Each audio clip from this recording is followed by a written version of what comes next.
how can we know that God exists? That's a great question. And I think the doorway in, for me at least, was in reading the Gospel of John, having a look at what Jesus said about himself. Jesus said, "I am the door," and really the rest of Revelation kind of follows through after him.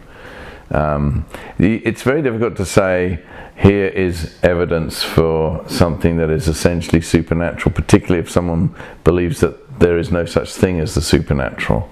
And so you have to then build a kind of cumulative argument based on a number of different factors.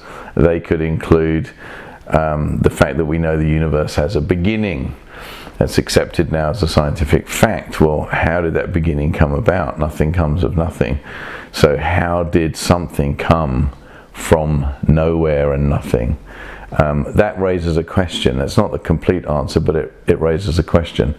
And then when you look at the person of Christ, you raise other questions about, is a relationship possible with God? Can I know? And then you maybe talk about answered prayer. Again, in and of itself, every answered prayer could be a massive coincidence, or it could be part of a cumulative case for the existence of God. And I think many Christians, after they've been Christians for a while, will have a sense of a cumulative argument. The person of the Holy Spirit, as you read the Bible and as you sense the God who is behind the Bible is speaking with you, that's a subjective thing.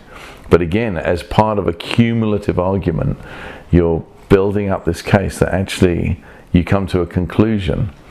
So there are kind of clues along the way, and ultimately you reach a point where you can be satisfied, as far as it's possible to be satisfied, that yes, actually there is a God.